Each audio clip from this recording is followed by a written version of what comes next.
Yes, hi, and welcome to the Dark Knight Conspiracies, episode 29, The Day After.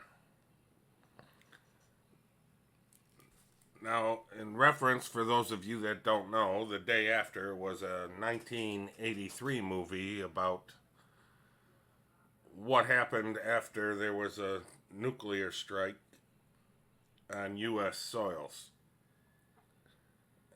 And the reason why I think this is relevant is we're going to go through. This has been a crazy start to the new year. And by the way, Happy New Year, everybody. So, today's the day of the election runoffs in Georgia. We're going to pull up here. We've already got issues starting first thing this morning. Columbia County voting snag catches Trump's attention. Due to some technical problems, the voters in Columbia had to fill out paper ballots for a short time Tuesday morning instead of using the machines to mark their ballots. And this was due to programming errors for security keys and poll worker cards. And of course, once the problem was realized, newly programmed codes and key cards were being taken to locations via law enforcement. Okay, something smells rotten, and it's not in Denmark, folks. Here we go again. So, I'm going to make my prediction, which I don't like to do because, predictions don't come true, but I'm going to make a guess. I'm going to theorize that mainstream media, particularly given the history of Fox with these past elections, they're going to call the election early tonight, and they're probably going to call it for the two Democrat senators to give them time to fix the however many absentee ballots there are to fix this election. I mean, since November, we've seen it. Again, not going to go into all that. I'm just making that prediction. Now, a lot of confusion in D.C. today. We're seeing reports of Chuck Grassley came out and said, well, he's going to preside over the Electoral College vote because Pence isn't going to be there. Then he backtracked. There's rumors Pence has resigned or he's been arrested. Again, I can't vet any of this. This is how wild social media and the internet has been these last 2 days over all these speculations. Now, one thing's for sure. If you people aren't on Twitter, or those of you that are on Twitter, you need to look up Linwood's tweets and Patrick Byrne's tweets. And Patrick Byrne is Byrne. And there is some disturbing stuff being posted. And Linwood is a defamation character attorney. This man is not going to post this kind of stuff unless he can back it up. That's all I'm saying.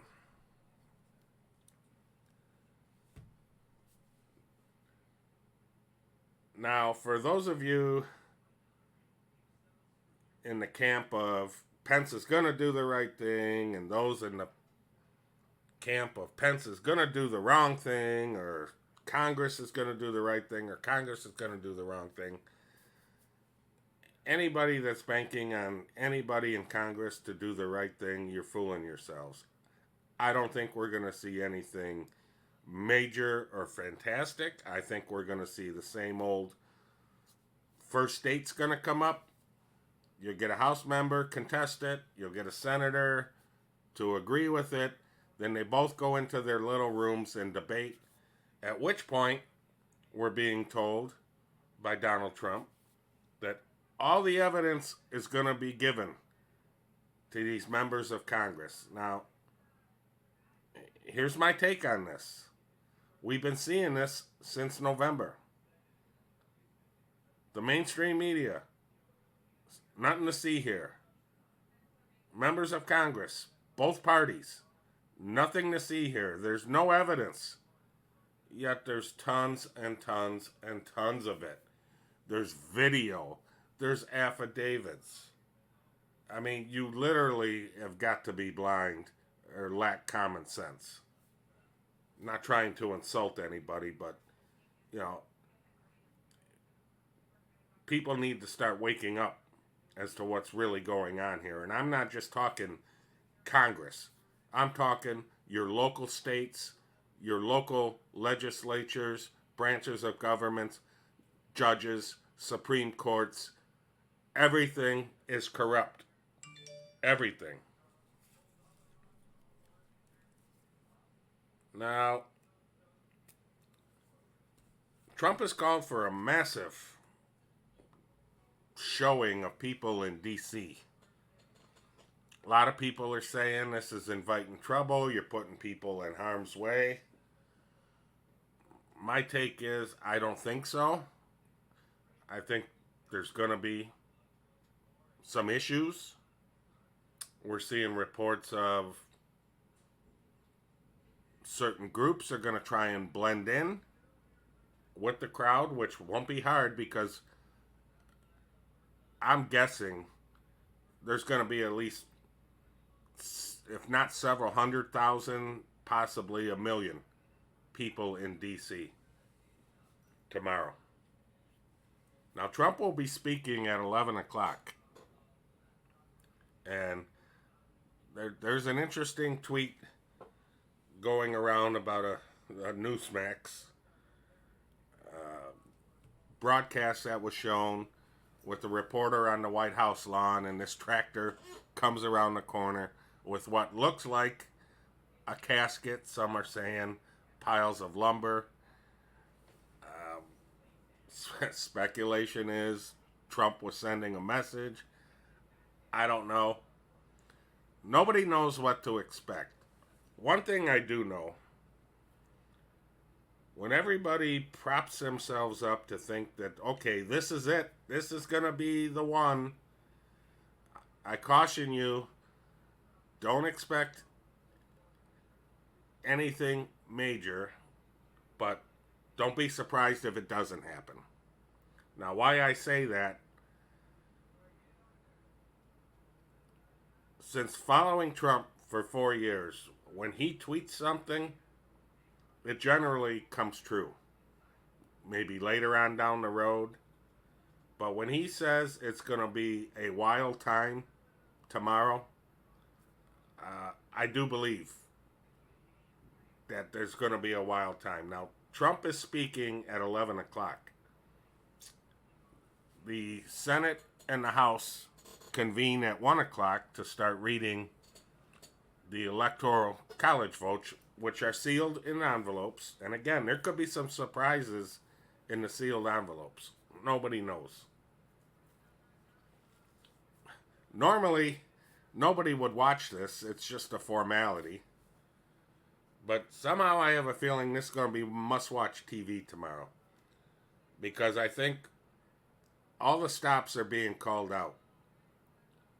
Speculation is Trump is going to dump a bunch of stuff during his speaking to the crowd tomorrow outside of the White House. And a lot of indications based on reliable tweeters, as I would call them. He's going to expose all the blackmail that these members of Congress have been getting blackmailed with. And again, once they're shown all the evidence, Trump is giving them every opportunity to do the right thing, make a deal. He's exhausted it to This is it. There's going to be no deals after this. Now, what's going to be important about this whole electoral college debacle, which could go on till midnight tomorrow, because each state contested goes into a 2-hour debate.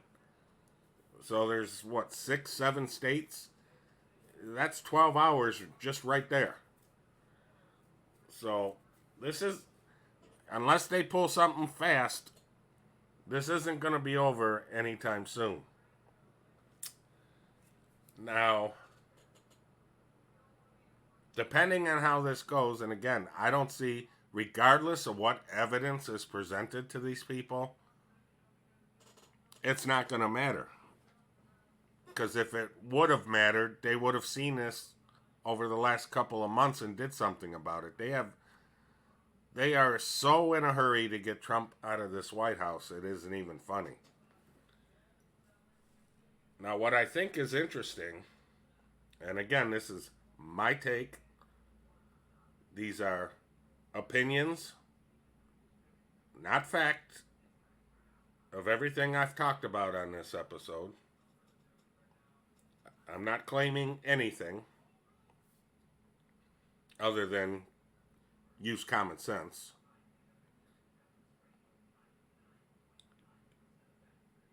Trump is basically surrounded by nobody he can trust. So I have an interesting theory on why he's asked all these people to come to D.C. And there could be many reasons why. You know, he might turn them loose. I don't think he'll do that. But once the people see what Congress does, it might spark some reactions.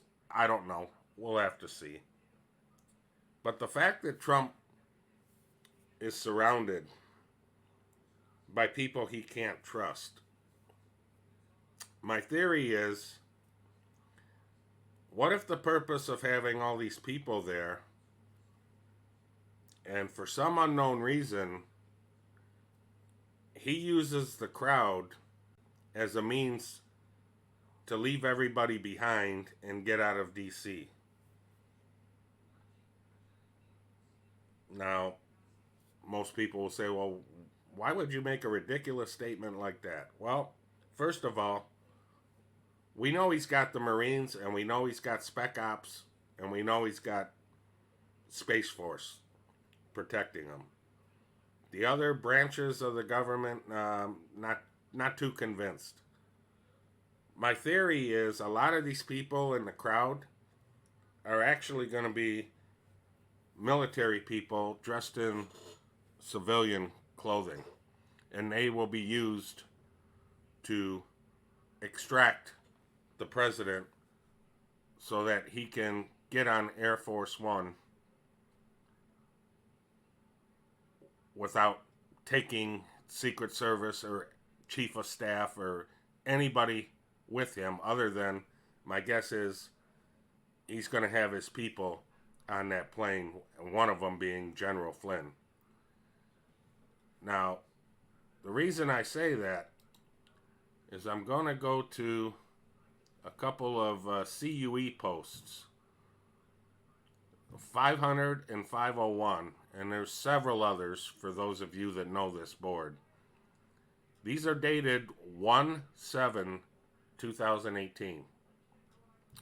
Post 500, DEFCON 1, 4/10/20. For those of you that aren't familiar, these are the letters of the alphabet. 4, 10, and 20 is DJT, Donald J. Trump. Fire and Fury. 9 states of class, ready, go live. Now, these 9 states could be the evidence he shows tomorrow for the irregularities in the November 3rd incident. 34 commands live. Codes, command, action. Non-nuclear, 1 owl, 1. And we all know what the owl represents. That is the symbol of ball. In post 501, P_PERs, possibly papers. 1 confirmed. Action, again, military terms. For God and country. Sky Fortress engaged. Now, folks, this would be Air Force One. There's been speculation that when the stuff goes down, Trump will be circling the country in Air Force One, constantly refueling in air until this is done. Based on what he drops, my guess is you're going to see censorship. Twitter, YouTube, everything's going to go down. Might see the internet go down, and this is where we might see the emergency broadcast system. Now, what I thought was interesting is this little article came out. Because of the massive amount of people, and by the way, the mayor of D.C. has called in the National Guard because, the Trump protesters are so violent. Lawmakers have been urged to use the tunnels under D.C. to get out as protests add to D.C. risk. So, for those of you that don't know, there's massive tunnels, usually used for like inclement weather, when they have to travel to one place or the other, the White House, the House, the Senate. But these tunnels also go to office buildings where they keep their offices. So my theory again is if Congress doesn't do the right thing, what would be the one way you could get everybody in one place in Congress and arrest them without anybody seeing anything? The tunnels. Just speculating, just a conspiracy theory. Wouldn't it be funny if all these people flee to the tunnels as they betray the American patriots and the people, and the military is down there waiting for them? No media, no phones working, no way for anybody to know. One thing I do know, folks, this is going to get bumpy after tomorrow. I got that gut feeling that once this starts, it's like a snowball going downhill. It's going to get bigger and bigger. The drops are going to come one after the other. And I'm just going to tell you, if you look at Linwood's tweets, they're alluding to human and child sex trafficking and some other stuff that's not going to be good to watch. Q has told us it'll be available if we choose to see it. I, for one, I don't need to see it. I've already got a good inclination of what it's going to be. So, that's my show. I had to take some time off because this stuff's been happening every day, and it's hard. So much stuff, so much misinformation, so much confusion, and I do believe this is all on purpose to keep people focused away from what's really going on. Just for example, peace deal was made with Qatar in the Mideast. Nobody's covering that. Just little significant stuff like that.